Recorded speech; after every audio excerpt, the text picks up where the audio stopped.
Assalamualaikum warahmatullahi wabarakatuh. Bismillahirrahmanirrahim. Kami dari kelompok 10 akan menjelaskan tentang bab 6, yaitu evaluasi dalam sistem pengajaran PPSI. Kenalkan, nama saya Rita Puspita sebagai pemateri pertama. Kenalkan, saya Wulan Purnamasari sebagai pemateri kedua. Kenalkan, nama saya Sri Wahyuningsi sebagai pemateri ketiga. Saya Epul Saidullah sebagai pemateri keempat. Langsung saja ke materi yang pertama, yaitu tujuan, jenis, dan fungsi evaluasi. Yang pertama yaitu tujuan evaluasi. Tujuan evaluasi siswa di sekolah yang menggunakan sistem pengajaran PPSI pada dasarnya dapat digolongkan menjadi 4 kategori. Yang pertama, memberikan umpan balik atau feedback kepada guru sebagai dasar untuk memperbaiki program satuan pelajar atau proses mengajar. Yang kedua, menentukan hasil kemajuan belajar siswa, antara lain berguna sebagai bahan laporan kepada orang tua atau pengisian rapor, penentuan kenaikan kelas, dan penentuan lulus tidaknya seorang siswa. Yang ketiga, menempatkan siswa dalam situasi belajar mengajar yang tepat, misalnya dalam penentuan tingkat, kelas, dan jurusan, sesuai dengan tingkat kemampuan atau karakteristik lainnya yang dimiliki siswa. Yang keempat, mengenal latar belakang psikologis, fisik, dan lingkungan siswa, terutama yang mengalami kesulitan belajar, untuk selanjutnya dapat digunakan sebagai dasar perbaikan dan pembimbingan. Nah, tujuan pada nomor 1 dan 2 menjadi tanggung jawab seorang guru, sedangkan nomor 3 dan 4 dilakukan dan diperlukan oleh petugas pembimbing dan penyuluhan. Untuk poin yang kedua yaitu jenis dan fungsi evaluasi. Di sekolah yang telah menjalankan sistem pengajaran PPSI sesuai dengan tujuan tersebut di atas, jenis evaluasi dan fungsinya dapat digolongkan sebagai berikut. Yang pertama, penilaian formatif, yakni penilaian yang dilakukan pada setiap akhir satuan pelajaran dan fungsinya untuk memperbaiki proses belajar mengajar atau memperbaiki program satuan pelajaran. Yang kedua, penilaian sumatif, yakni penilaian yang dilakukan tiap caturwulan atau semester, yaitu setelah siswa menyelesaikan suatu unit atau bagian dari mata pelajaran tertentu, berfungsi untuk menentukan angka atau hasil belajar siswa dalam tahap-tahap tertentu. Yang ketiga, penilaian penempatan atau placement, yang berfungsi untuk menempatkan siswa dalam situasi belajar mengajar yang tepat. Yang keempat yaitu penilaian diagnostik, berfungsi untuk membantu memecahkan kesulitan belajar siswa. Selanjutnya yaitu cara, teknik, dan jenis standar penilaian. Yang pertama yaitu cara dan teknik penilaian. Di antaranya ada cara menilai. Di dalam penilaian ada 2 cara yang dapat ditempuh, yaitu cara kuantitatif dan kualitatif. Kuantitatif yaitu penilaian dalam bentuk angka seperti 6, 7, 45, 85, dan sebagainya. Yang kedua yaitu cara kualitatif, yaitu berbentuk pernyataan seperti baik, cukup, sedang, dan kurang. Poin yang kedua yaitu teknik penilaian. Untuk yang pertama yaitu teknik berbentuk tes, digunakan untuk menilai kemampuan siswa yang mencakup aspek pengetahuan, keterampilan, sikap, bakat khusus seperti bakat bahasa, bakat teknik, dan sebagainya dari bakat umum atau inteligensi. Bentuk-bentuk tes antara lain tes hasil belajar seperti essay test, objective test, true false, multiple choice, matching, dan completion. Yang kedua yaitu teknik bentuk non-test, untuk menilai sikap, minat, dan keterampilan siswa. Mungkin digunakan untuk wawancara, angket, dan observasi. Bagaimana syarat-syarat menyusun macam-macam bentuk achievement test itu dapat dipelajari kembali dalam bab 3. Dan yang selanjutnya yaitu jenis-jenis standar penilaian. Di sini terdapat 2 jenis standar penilaian. Yang pertama, standar mutlak, yaitu hasil yang dicapai masing-masing siswa dibandingkan dengan kriteria yang telah ditetapkan sebelumnya. Sebagai contoh, untuk dapat lulus dalam suatu tes tertentu, siswa harus menyelesaikan dengan benar sekurang-kurangnya 75% dari soal-soal yang diberikan, tanpa menilai hasil yang dicapai oleh siswa-siswa lain dalam kelompok yang sama, atau criterion reference evaluation. Yang kedua yaitu standar relatif, yaitu hasil yang dicapai masing-masing siswa dibandingkan dengan norma kelompok, yaitu hasil yang dicapai oleh siswa-siswa lain dalam kelompok yang sama, atau norm referential evaluation. Dengan menggunakan standar yang relatif, dapat terjadi bahwa siswa yang presentase jawabannya benar hanya 50% dinyatakan lulus karena kebanyakan teman-temannya yang lain mencapai angka presentasi yang lebih rendah. Untuk materi selanjutnya yaitu tes dan prinsip pelaksanaannya. Penilaian hasil belajar siswa memerlukan penggunaan tes buatan guru secara intensif. Oleh karena itu, guru perlu sekali menyusun tes yang cocok digunakan di kelas-kelas tertentu dan dengan maksud tertentu. Yang pertama ada poin berbagai jenis tes. Ditinjau dari bentuk pelaksanaannya, tes dapat dibagi menjadi 3 jenis. Yang pertama ada tes tertulis, yang kedua ada tes lisan, dan yang ketiga ada tes perbuatan. Yang pertama, tes tertulis. Soal-soal maupun jawabannya disampaikan secara tertulis. Untuk tes lisan, soal dan jawabannya disampaikan secara lisan. Sedangkan pada tes perbuatan, pertanyaan biasanya disampaikan dalam bentuk tugas-tugas, dan penilaiannya dilakukan terhadap proses pelaksanaan tugas dan terhadap hasil yang dicapai. Yang kedua, bentuk-bentuk item tes. Macam-macam bentuk item tes untuk menilai tujuan instruksional khusus di dalam sistem pengajaran PPSI untuk menentukan angka atau hasil belajar siswa dalam tahap-tahap tertentu. Dapat dibagi menjadi 2 golongan. Yang pertama ada bentuk uraian, yang kedua ada bentuk untuk objektif. Selanjutnya yaitu cara menilai tes formatif dan tes sumatif. Yang pertama ada cara menilai tes formatif. Tes formatif adalah tes yang diberikan kepada murid-murid pada setiap akhir program satuan pelajaran. Fungsinya untuk mengetahui sampai di mana pencapaian hasil belajar murid dalam penguasaan bahan atau materi pelajaran yang telah diberikan sesuai dengan tujuan instruksional khusus yang telah dirumuskan dalam satuan pelajaran tersebut.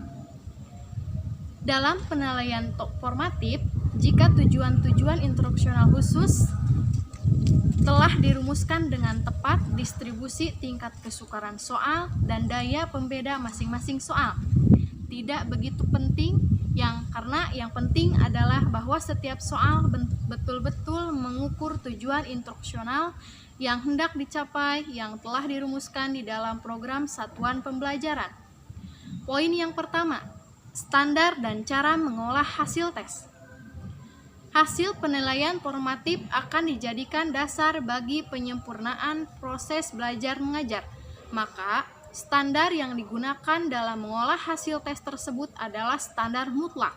Dengan menggunakan standar mutlak yang dimaksudkan bahwa tes ini bertujuan untuk mengetahui sejauh mana tujuan-tujuan instruksional khusus telah dicapai oleh seorang siswa, dan bukan untuk mengetahui status setiap siswa dibandingkan dengan siswa yang lainnya dalam kelas yang sama. Cara mengolah hasil tes. Yang pertama ada pengolahan untuk mendapat angka presentasi siswa yang gagal dalam setiap soalnya sebagai berikut.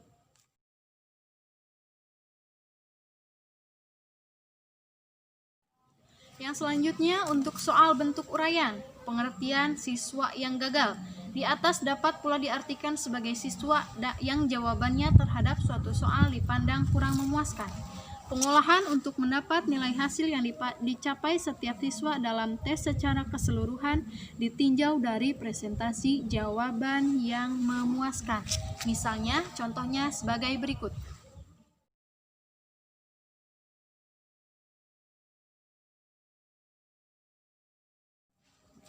Nah, sebagai contohnya, Bila skor maksimum yang harus dicapai dalam suatu tes adalah angka 60, maka angka yang dicapai barisan dalam tes tersebut adalah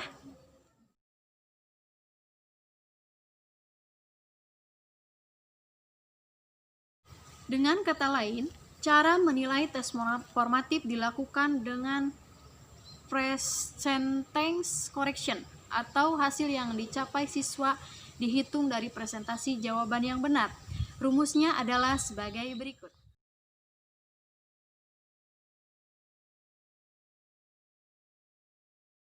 Poin kedua, penggunaan hasil tes.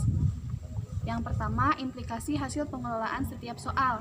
Dengan mempertimbangkan hasil penelitian dilakukan dalam mengembangkan tes formatif harus sesuai dengan ketentuan-ketentuan diantaranya. Yang pertama, apabila mayoritas siswa sekitar 60% atau lebih gagal mengerjakan suatu soal, maka perlu diulang dalam pengajaran mengenai bahan yang berhubungan dengan soal tersebut. Yang kedua, bila kurang dari 60% siswa yang mengerjakan suatu soal gagal atau item tertentu, maka pengulangan kembali bahan yang berhubungan dengan soal tersebut dapat dilakukan sendiri oleh siswa yang bersangkutan dengan petunjuk dan arahan dari seorang guru.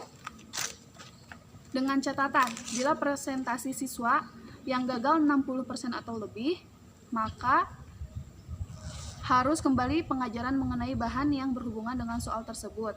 Yang kedua, implikasi hasil pengelolaan setiap siswa. Dengan mempertimbangkan hasil penelitian dalam bidang belajar tuntas, harus sesuai dengan ketentuan-ketentuan diantaranya yang pertama, bila hasil yang dicapai oleh siswa dalam tes adalah 75% atau lebih, maka seorang siswa tersebut dipandang telah menguasai bahan pelajaran yang bersangkutan dan siap untuk mengikuti program pembelajaran berikutnya. Yang kedua, bila hasil yang dicapai siswa kurang dari 75%, siswa tersebut masih dapat diizinkan, namun kepada siswa tersebut diberikan perhatian atau bantuan dari seorang guru untuk membantu kesulitan yang masih dialaminya. Bagian kedua, cara menilai tes sumatif. Tes sumatif biasanya diadakan setiap semesteran, di mana fungsinya itu untuk menilai prestasi siswa sampai di mana penguasaan materi-materi yang telah diajarkan. Di sini kegunaannya itu untuk pengisian rapot, penentuan kenaikan kelas, dan penentuan lulus atau tidaknya siswa pada ujian akhir sekolah. Terdapat beberapa bagian, diantaranya aspek tingkah laku yang dinilai. Yang pertama, aspek tingkah laku yang dinilai, di mana bahwa penelitian sumatif diadakan untuk menilai hasil jangka panjang dari suatu proses belajar. Aspek tingkah laku yang dinilai meliputi aspek kemampuan, diantaranya pengetahuan dan keterampilan, maupun aspek nilai dari sikap yang dipandang sebagai hasil belajar. Yang kedua, penyusunan tes sumatif dilakukan pada akhir unit belajar yang cukup panjang. Tes hendaknya lebih dititik beratkan pada penilaian terhadap aspek kemampuan yang lebih tinggi disesuaikan dengan tujuan instruksional umum.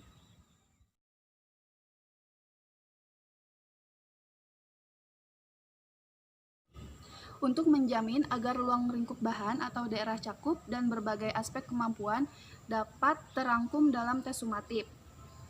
Dalam merencanakan tes tersebut perlu dibuat bahan rincian atau layout seperti berikut.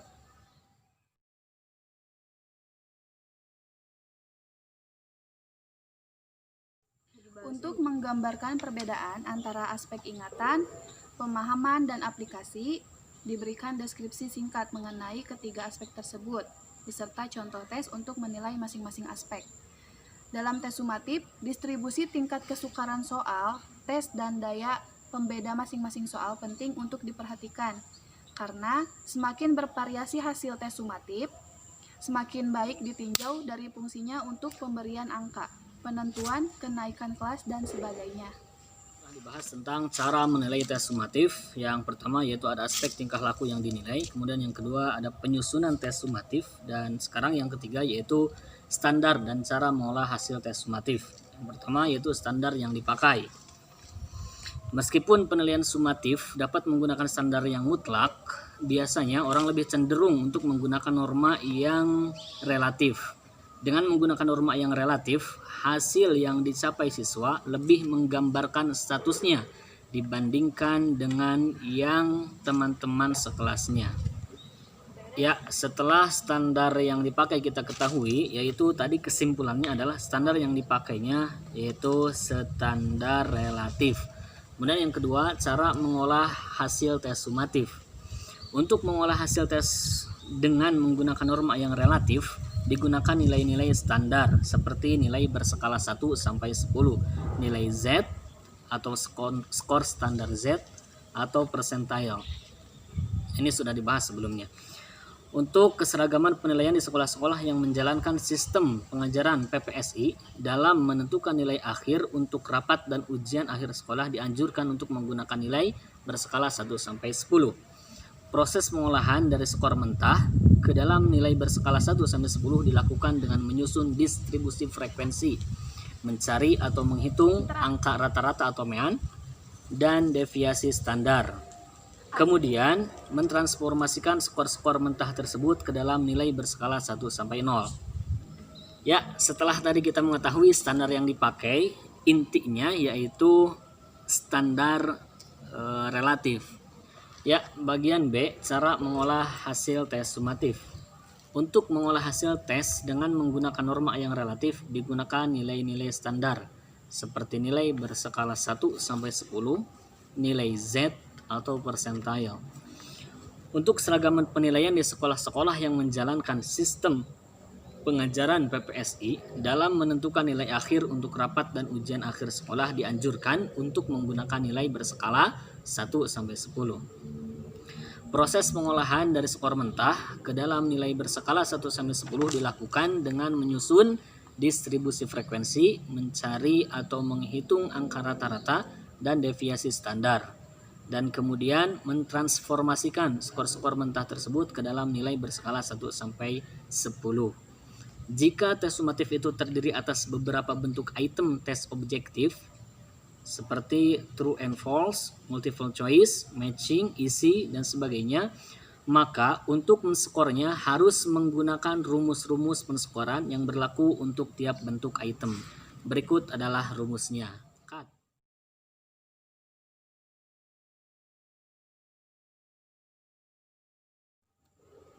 Ya, selanjutnya adalah penentuan nilai rapot. Dalam penentuan nilai rapot, untuk menjaga kesinambungan penilaian sehingga hasil penilaian menjadi lebih andal atau reliable bagi setiap siswa, di samping penilaian tes sumatif yang biasanya dilakukan pada akhir catur bulan dan akhir semester, guru harus melakukan pula tes-tes sub-sumatif pada tahap-tahap tertentu. Misalnya 2 minggu sekali atau 1 bulan sekali selama catur bulan atau semester yang bersangkutan. Hasil-hasil tes sub-sumatif inilah yang kemudian digabungkan dengan nilai sumatif untuk mengisi raport. Caranya ialah dengan menrata-ratakan hasil rata-rata tes sub-sumatif dan nilai tes sumatif. Untuk memudahkan perhitungannya, sebelum dirata-ratakan nilai tes sub-sumatif dan nilai tes sumatif itu sebanyak masing-masing sudah ditransformasikan terlebih dahulu ke dalam nilai skala 1 sampai 10. Sesudah itu barulah dimasukkan ke dalam format seperti contoh berikut.